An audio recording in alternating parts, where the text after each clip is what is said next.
Your most polite habits might be trauma responses. That thing you do, apologizing when someone bumps into you, brushing off compliments, refusing to ask for help. You call it being humble, being low maintenance, being independent. It isn't. It's a survival pattern your nervous system built when you were 5 years old and nobody was paying attention. By the end of this video, you'll spot 5 of them in yourself and finally understand why you do what you do. Here's the part nobody tells you. Childhood neglect rarely looks like the movies. No bruises, no empty fridge, just a kid whose feelings consistently went unseen. I'm not going to soften this. Here are 5 normal-looking habits that quietly grew from emotional neglect and what to do about each one. You apologize for existing. You say sorry when someone bumps into you. You apologize before asking a simple question.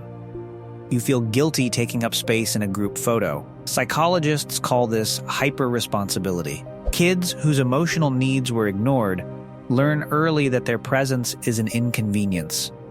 So they shrink. They apologize preemptively to avoid the silent rejection they felt at home. Your brain wired existing fully with being a problem. Catch yourself the next time sorry leaves your mouth. Replace it with thank you. Thanks for waiting. Thanks for hearing me out. Your existence is not a debt.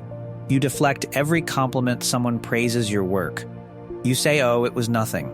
You list everything wrong with the thing they just admired. Psychologists call this positivity rejection. When a child's wins go consistently unnoticed, they stop expecting recognition, and as adults, recognition feels foreign, almost unsafe. Your nervous system reads kindness as a setup for disappointment, so you push it away before it can be taken back. The next compliment you get, do not deflect. Say thank you. 2 words. Then stop talking. Let it land. Sieving is a muscle you never got to build. You have no preferences. Where do you want to eat? Anywhere. What movie? You pick. You call yourself easygoing. Everyone loves you for it. It's not easygoingness, it's preference erasure.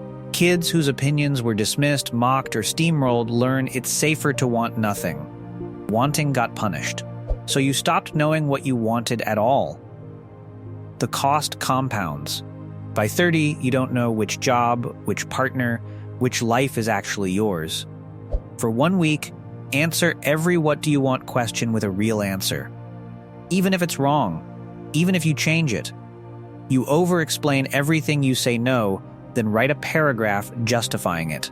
You cancel plans and list 4 reasons. You feel guilty saying, I just don't want to.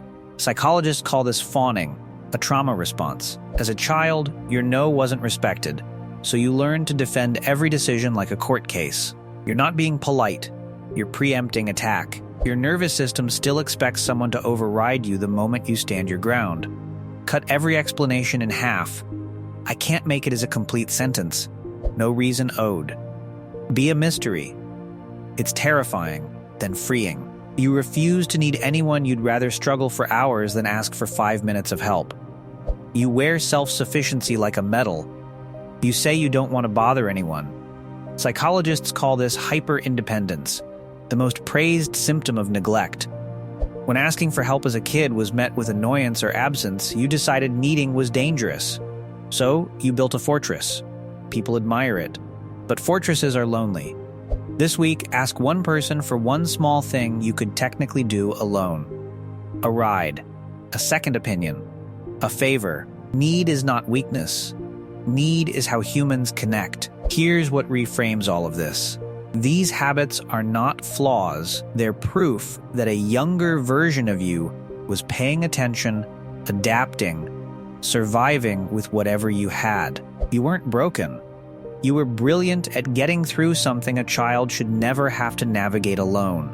Apologizing for existing, deflecting every compliment, having no preferences, over-explaining everything, refusing to need anyone. 5 quiet signatures of an unseen childhood.